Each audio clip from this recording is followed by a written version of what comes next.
Well NPL season 2 लाई लिएर विशेष अपडेट आएको छ। यहाँनिर नेपाल क्रिकेट संघ केनले एनपीएल सिजन 2 को लागि भनेर फ्रेन्चाइज टोलीहरूलाई बोलाएर एउटा कोल्याबोरेसन मिटिङ गर्यो, जसलाई चाहिँ begin with festival of Himalaya भनेर एउटा चेयर अप गरेको थियो, जसमा चाहिँ अपकमिङ एनपीएल सिजन 2 को लागि के कस्ता स्ट्राटेजिक प्लानहरू बनाउने र अपकमिङ सिजन 2 लाई चाहिँ कम्प्लिट गर्नका लागि फ्रेन्चाइज टिमहरूको कस्तो सहकार्य रहनेछ भनेर चाहिँ एक्सन प्लानको बारेमा पनि चर्चा भएको छ र गत एनपीएल सिजन 1 को बारेमा चाहिँ संक्षिप्त छलफल पनि भएको छ भनेर स्रोतका अनुसार जानकारी आएको छ। सो यो भनेको एउटा गुड न्यूज पनि हो। नेपाल क्रिकेट संघ केनले यसरी अब अफिसियली रूपमा नेपाल प्रिमियर लिग सिजन 2 को चाहिँ एनाउन्समेन्ट गरेको छ भन्दा पनि हुन्छ। यहाँनिर केनका सेक्रेटरी पारस खड्काले पनि एउटा पोस्ट सेयर गर्नु भएको छ, जहाँनिर लेखेको छ कि हामीले फ्रेन्चाइज टिमसँग एउटा कोल्याबोरेसन मिटिङ गरेका छौँ, जो चाहिँ विशेष गरी फोकस चाहिँ अपकमिङ एनपीएल सिजन 2 को लागि रहेको छ। अपकमिङ एनपीएल सिजन 2 को स्ट्राटेजिक प्लानहरू के रहनेछ त्यसको बारेमा पनि हामीले चर्चा गरेका छौँ भनेर चाहिँ जानकारी गराएको छ।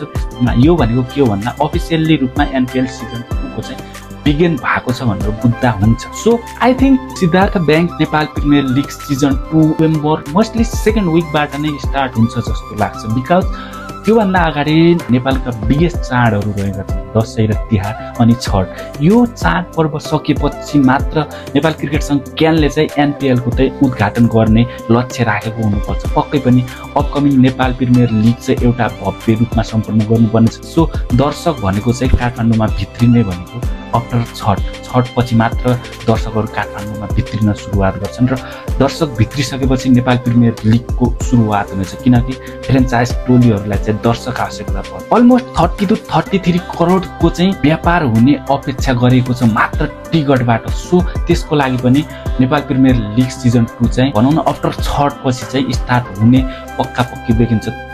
So next season of NPL एकदमै भव्य हुने देखिन्छ, बिकज नेपाल क्रिकेट संघ केनले पहिलो सिजन एनपीएल नै स्टार स्पोर्ट जस्तो च्यानलबाट चाहिँ ब्रोडकास्ट गरेर त्यत्तिकै नाम कमाएको। सो त्यही हौसलाले गर्दा पनि एनपीएल सिजन 2 लाई चाहिँ एकदम भव्य बनाउन चाहिँ नेपाल क्रिकेट संघ केनलाई चाहिँ एकदम हौसला मिल्नेछ। नेक्स्ट कुरा गर्ने हो भने नेपाली क्रिकेट समर्थकले पहिलोपटक फ्लड लाइटमा बसेर नाइट गेमको मजा लिन पाउनेछ, त्यो पनि आफ्नै ग्राउन्ड होम ग्राउन्डमा। सो यो पनि नेपाली क्रिकेट समर्थकको लागि एकदमै गुड न्युज पनि हो, प्लस नेपाली क्रिकेट समर्थकले एनपीएल सिजन 2 बाट यो मौका पनि पाउनेछ। नेक्स्ट कुरा गर्ने हो भने एनपीएल सिजन 2 मा प्याराफिटमा बसेर पनि गेमको मजा लिन पाउनेछ।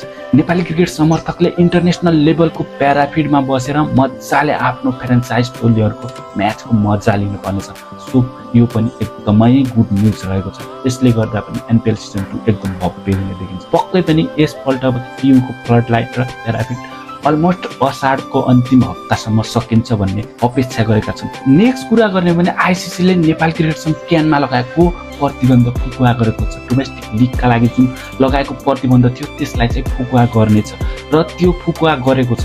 सो फुकुवा गरिसकेपछि अब प्रत्येक फ्रेन्चाइजले आफू खुसी जति पनि अहिलेका चलिरहेका फुल नेसनका प्लेयरहरूलाई टिममा पार्टिसिपेट गर्न पाउनेछ, त्यो उनीहरूमा भर पर्नेछ। यसले गर्दा पनि हामी स्टार प्लेयरहरूलाई होम ग्राउन्डमा चाहिँ देख्न पाउनेछौँ। यसले गर्दा पनि एनपीएल सिजन 2 एकदम भव्य हुने देखिन्छ। लेट्स सी कस्तो रहनेछ अपकमिङ जर्नी, कस्तो खालको रोल खेल्नेछ र फ्रेन्चाइज टोलीहरूले पनि कस्तो खालको रोल रहनेछ त्यो पनि हेर्दै जाने। एनपीएल सिजन 2 भनेको चाहिँ सुरुवात भइसकेको छ, विभिन्न एक्टिभिटिज भनेर बुझ्दा हुन्छ। अब यसपछि अब विभिन्न फ्रेन्चाइज टोलीहरूले आफ्ना प्लेयरहरूलाई चाहिँ रिलिज गर्ने, त्यसपछि अनुबन्ध गर्ने कामहरू गर्छ होला। एनपीएलका विभिन्न एक्टिभिटिजहरू स्टेप बाई स्टेप कम्प्लिट हुन्छन्।